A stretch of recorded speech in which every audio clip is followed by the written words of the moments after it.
নমস্কাৰ বন্ধুসকল, আজি আমি আলোচনা কৰিম এজন কৃষকে কিদৰে বছৰি ৩৬,০০০ টকা পেঞ্চন লাভ কৰিব পাৰে পকেটৰ পৰা এটকাও নিদিয়াকৈ।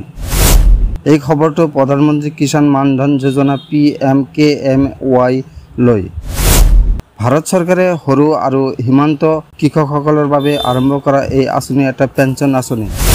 কি এই প্ৰধানমন্ত্ৰী কিষাণ মান ধন যোজনা PMKMY?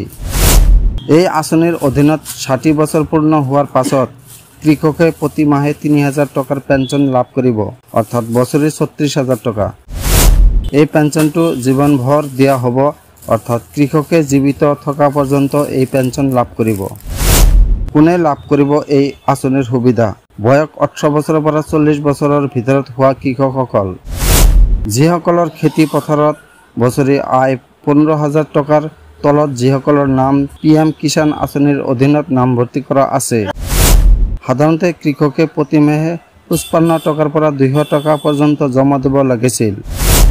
কিন্তু PM কিষাণ আঁচনিৰ সৈতে যিসকল যুক্ত, তেওঁলোকৰ বাবে এই অংকটো চৰকাৰে বহন কৰে, অৰ্থাৎ পকেটৰ পৰা এটকাও নিদিয়াকৈ তেওঁলোকেও এই পেঞ্চনৰ সুবিধা পাব পাৰে। নামভৰ্তি কেনেদৰে কৰিব? কিছুমান সাধাৰণ নথিপত্ৰৰ প্ৰয়োজন হ'ব। আধাৰ কাৰ্ড, ভোটাৰ ID, খেতিৰ পঞ্জীয়ন নথি, বেংক একাউণ্টৰ ডিটেইলছ।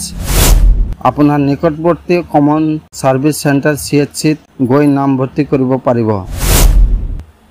CHC অপাৰেটৰ আপোনাৰ তথ্য অনলাইনযোগে PMKMY পৰ্টেলত আপলোড কৰি দিব। নামভৰ্তিৰ পাছত আপোনাক পেঞ্চন ইউনিক নম্বৰ প্ৰদান কৰা হ'ব। পৰিয়ালৰ বাবে কি সুবিধা? আপুনি যদি পেঞ্চন পোৱাৰ আগতে অকালে মৃত্যু ঘটে, তেন্তে আপোনাৰ পত্নীৰ প্ৰতি সেই পেঞ্চন আঁচনি অব্যাহত ৰাখিব পাৰে আৰু মৃত্যুৰ পিছত ৫০% পেঞ্চন পত্নী বা পতিয়ে পাব। শেষত এই আঁচনি কিয় গুৰুত্বপূৰ্ণ?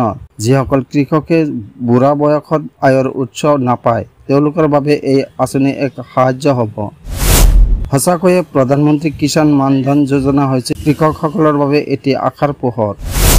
আপোনাৰ পৰিয়ালত কৃষক থাকে যদি আজিয়ে তেওঁলোকক এই আঁচনিৰ বিষয়ে জনাওক। কমন ছাৰ্ভিচ চেণ্টাৰত গৈ নামভৰ্তি কৰক আৰু জীৱনৰ শেষ দিনলৈ আৰ্থিক সাহায্য লাভ কৰক।